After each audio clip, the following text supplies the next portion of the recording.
আজ আমি আপনাদেরকে নিয়ে চলে এসেছি বরানগরের শ্রী পাট বাড়ি আশ্রম।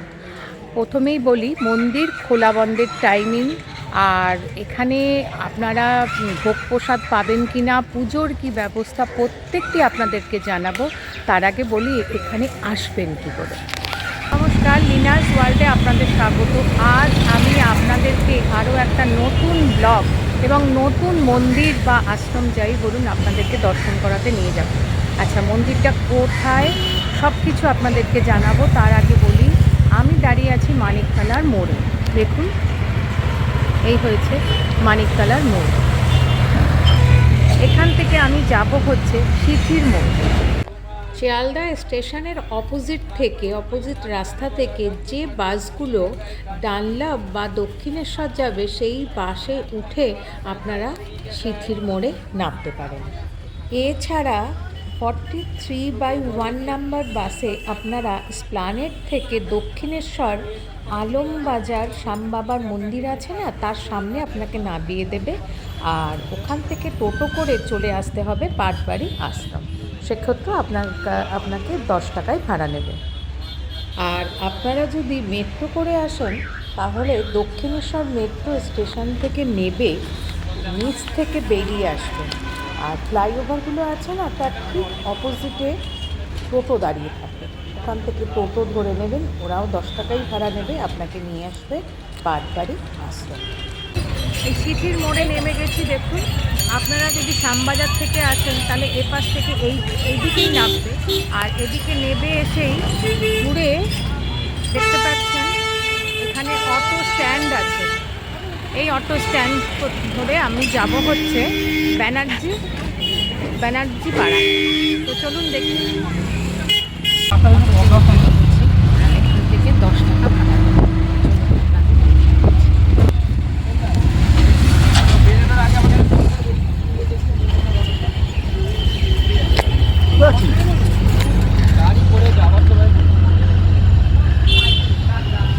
এই হয়েছে, দেখতেই পাচ্ছেন পাটবাড়ি লেন। আর অটো কিন্তু আমাকে এপাশ থেকে আসছে, এই যে অটোগুলো আসছে দেখতে পাচ্ছেন, ব্যানার্জি পাড়া সিথির মোড়, আর এখান থেকে আমাকে যেতে হবে হচ্ছে সোজা। চলুন আপনাদেরকে দেখিয়ে দিই। পৌঁছে গেছি একদম পাটবাড়ি আশ্রমের একদম সামনে। দেখতে পাচ্ছেন খুব সুন্দর একটা তোরণ রয়েছে। পৌঁছে গেছি একদম পাটবাড়ি আশ্রমের সামনে। এই যে আপনাদের দেখাচ্ছি, দেখুন এই যে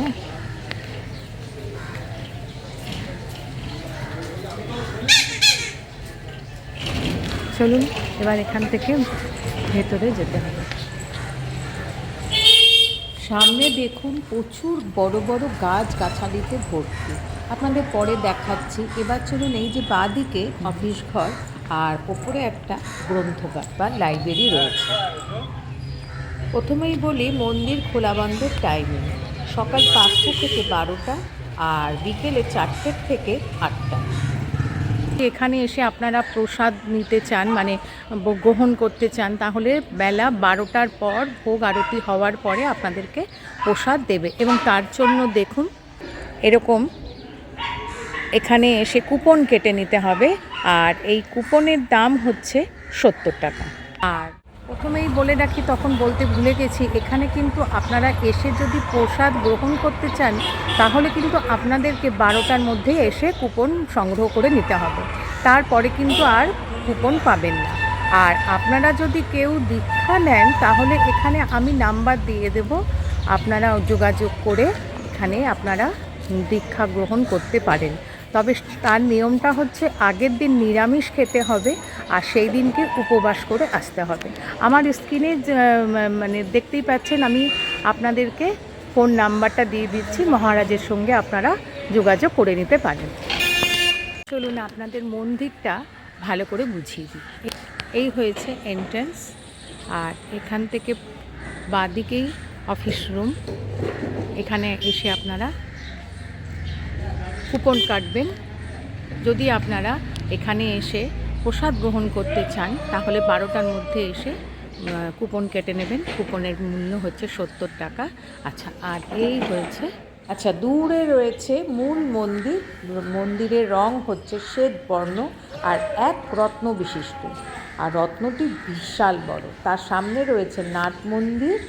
আর এই যে ডান দিকে হলুদ রঙের দেখতে পাচ্ছেন, এটা হচ্ছে শ্রী শ্রী ভগবত চতুষ্পাঠী।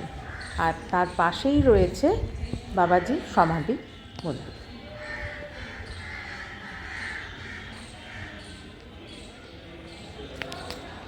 বাঁ দিক দিয়ে একটু এগোলেই দেখতে পারবেন বাবা বকুলেশ্বর মহাদেবের একটা অপূর্ব সুন্দর বিগ্রহ দেখতে পাচ্ছেন। এছাড়াও অনেক ছোট ছোট শিবলিঙ্গ রয়েছে। আচ্ছা, এখানে চটি রাখার কোনো জায়গা নেই, নির্ধারিত জায়গা নেই। দেখুন এখানেই খুলে রেখে যাচ্ছে। চলুন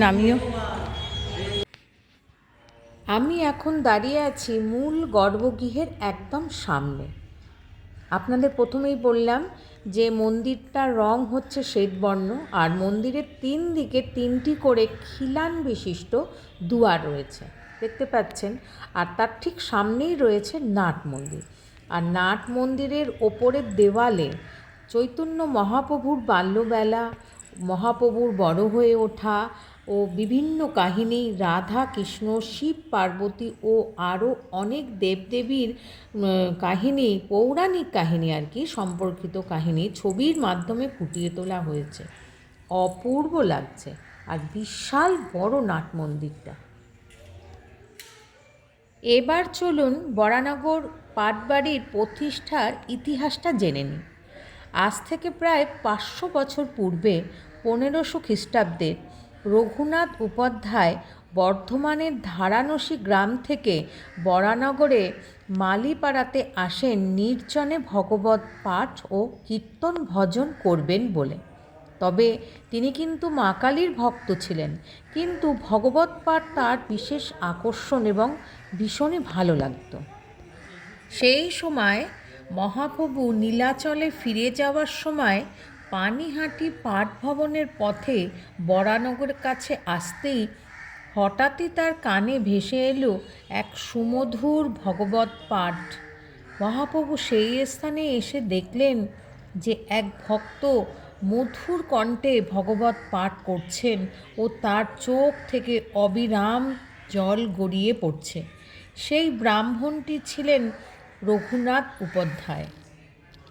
মহাপ্রভু তার সুমধুর পাঠ 3 প্রহর ধরে শোনেন ও নৃত্য করেন, আর রঘুনাথ মহাপ্রভুকে দেখে মুগ্ধ হয়ে যান। সেই সুমধুর পাঠ শুনে মহাপ্রভু তাকে ভগবত আচার্য উপাধি দেন।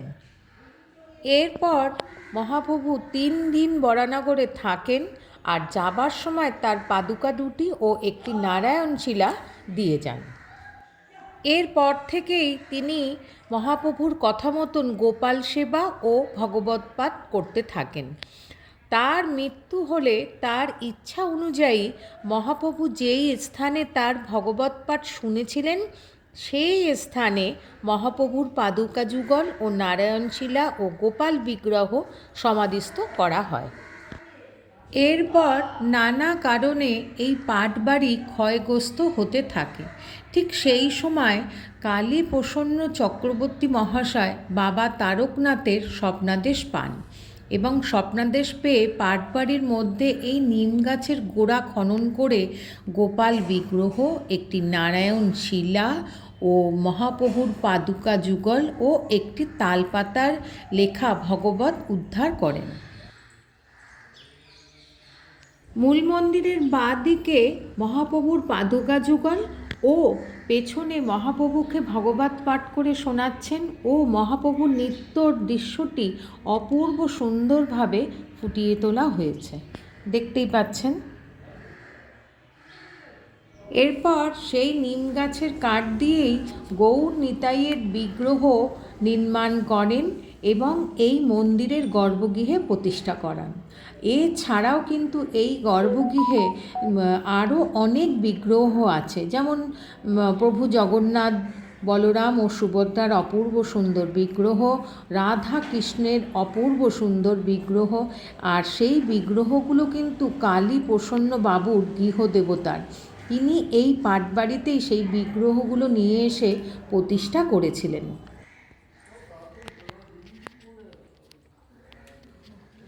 করা এই গুরুর কাছেই নিচ্ছেন দীক্ষা? আমার দিদা নিয়েছে, তারপর মা নিয়েছে, দুটো। আচ্ছা আচ্ছা, তোমরা এখনো নাওনি? কোথা থেকে আসছো? আমার দমদম। দমদম। কালী প্রসন্ন বাবুর অবর্তমানে আবারও পাটবাড়ি ক্ষয়প্রাপ্ত হতে থাকে। ঠিক সেই সময় বালাজি মহারাজ ভগবত চতুষ্পদটি সংরক্ষণ করেন ও কলকাতা সহ সারা ভারতবর্ষে মহাপ্রভুর প্রেম ধর্ম প্রচার করেন। আর তার সঙ্গে তিনি এই যে মন্দিরের সামনে নাট মন্দিরটি ও একটি গ্রন্থাগার নির্মাণ করেন। বালাজি মহারাজ দেহত্যাগের পর তাকে এই মঠেই সমাধিস্থ করা হয়। নাট মন্দিরের অপোজিটেই রয়েছে এই সমাধি মন্দির।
আপনাদের আরও একটা কথা বলে রাখি, এখানে কিন্তু আশেপাশে মিষ্টির দোকান বা ফুলের কোনো সামগ্রী দেখতে পেলাম না।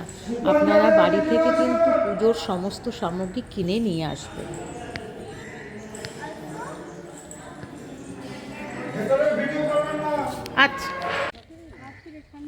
মন্দিরের ভেতরে পেছনের দিকে বড় একটা গোশালা আছে। আপনারা কিন্তু গোমাতাকে কিছু খাবারও দিতে পারেন। এই হয়েছে ভোজনালয়। ভোজনালয়ের ভেতরে ভিডিও অ্যালাউ নেই, তাই জন্য আপনাদের দেখাতে পারলাম না। তবে ওখানেও কিন্তু চেয়ার টেবিলের ব্যবস্থা আছে, অপূর্ব সুন্দর ব্যবস্থা। এবং পুরো খাবারটা দেওয়ার পরে নাম জপ করার পরে কিন্তু প্রসাদ গ্রহণ করা যাবে। আর প্রসাদের টেস্ট কি বলবো, অপূর্ব, মুখে লেগে রয়েছে। আর আপনারা এখানে আসলে কিন্তু অতি অবশ্যই ভোগ প্রসাদ গ্রহণ করবেন। আচ্ছা, এখানে 12:30 পৌনে 1টার থেকেই ভোগ প্রসাদ দেওয়া হয় এবং আপনাদেরকে দেখালাম কিভাবে যাবেন। এবং ভেতরে কিন্তু ভিডিওগ্রাফি অ্যালাউ নেই, তবে আমি তো আপনাদেরকে বললাম চেয়ার টেবিলের ব্যবস্থা আছে। আর ভোগের তো কিছু বলারই নেই, অপূর্ব তার টেস্ট। তো আজকে এই ছিল আমার বরানগরের শ্রী পাটবাড়ি আশ্রমের দর্শন। আপনাদের কেমন লাগলো অতি অবশ্য আমাকে জানাবেন, লাইক, শেয়ার আর সাবস্ক্রাইব করে। Thanks for your time.